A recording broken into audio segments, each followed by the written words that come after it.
বিয়ের আগে প্রেম জমে, বিয়ের পর প্রেম কমে, এটি নিয়ে বিতর্ক হতেই পারে না। এটি তো দিনের আলোর মতো সত্যি। কারণ প্রেম হয় প্রেমিকার সাথে, বউয়ের সাথে হয় সংসার। প্রেমিকাকে আদর করে বউ বলে ডাকা যায়, তাকে লোকের কাছে বউ বলে পরিচয় করিয়ে দেওয়া যায়। কিন্তু কখনো বউকে কি শুধুমাত্র প্রেমিকা বলে লোকের কাছে পরিচয় করে দেওয়া সম্ভব? সাহস আছে আপনাদের? সর্বনাশ হয়ে যাবে, ভাত বন্ধ হয়ে যাবে। সুতরাং বিয়ে নামক একটি ঘটনার পর প্রেমিকাই থাকে না। যেখানে প্রেমিকাই থাকে না, সেখানে প্রেম জমবে কিভাবে? সেখানে প্রেম কমবে, প্রেম হারিয়ে যাবে।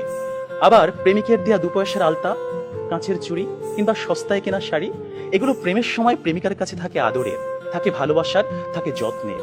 কিন্তু বিয়ের পর বউয়ের কাছে এগুলো হয়ে যায় চোখের বিষ।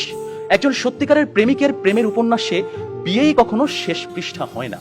কারণ তারা জানে কোনো কোনো প্রেম না পাওয়াতেই পূর্ণতা খুঁজে পায়। তাই পৃথিবীর শত গল্প, কবিতা, উপন্যাসে প্রেমকে সাজানো হয়েছে না পাওয়ার বেদনায়।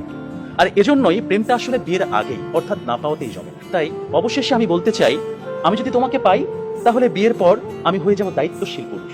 বিয়ের আগে যেমন ছিলাম লুতুপুতু প্রেমিক, যেমন ছিলাম আবেগী প্রেমিক, বিয়ের পর হয়ে উঠবো আমি দায়িত্বশীল পুরুষ। কারণ আমি জানি বিয়ের পর দায়িত্ববাদ দিয়ে প্রেম জমাতে গেলে সংসার টিকবে না। আমি পুরুষ, আমি রাখবো তোমায় বাহুডোরে, কখনো ভালোবাসার আদরে, আবেগী প্রেমিক হয়ে, কখনো বা স্বামীর দায়িত্বে। যেভাবে কবি বলেছেন, সাজিয়ে গুছিয়ে তবুও ঠিক কাব্য করে বলা গেল না। এ জন্ম তো কেটেই গেল অসম্ভবের অসঙ্গতে। পরের জন্মে বয়স যখন 16ই সঠিক, আমরা তখন প্রেমে পড়ব। একজন প্রেমিকের থাকে দেখা না পাওয়ার কষ্ট, থাকে হৃদয়ের উত্তাল আবেগ। তাই বৃষ্টি কিংবা জ্যোৎস্নার রাতে যখন প্রেমিকার মন ভালো নেই, কিংবা যখন কিচ্ছু ভাল লাগে না, তখন প্রেমিকের থাকে নানা আয়োজন। মেসেঞ্জার কিংবা হোয়াটসঅ্যাপের ভিডিও কল থাকে উত্তাল। আমার জান, আমার জানটুস, আমার ময়না, আমার টিয়া, আমার হেটুস, তাকে কত রকমের সম্বোধন। রাত গভীর হয়, ওরা জেগে থাকে। শহর ঘুমিয়ে যায়, ওরা ঘুমায় না। ওদের কণ্ঠে থাকে গান, বুকে থাকে ছন্দ।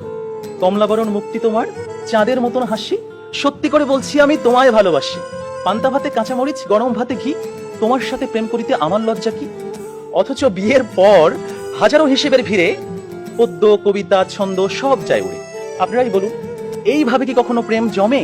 বিয়ে নামক একটা ঠুনকো শব্দ কখনোই কিন্তু প্রেমের বিশালতায় বাধা হতে পারে না। বরং প্রেম হচ্ছে সেই অস্তিত্ব যেখানে প্রেমিক মন জানে জন্ম জন্মান্তরে তুমি আমার। তোমার সাথে আমার বিয়ে হোক আর না হোক, তুমি আমারই ছিলে, আমারই থাকবে। হুমায়ুন আহমেদ বলেছেন, যে প্রেম যত গোপন, সেই প্রেম তত গভীর।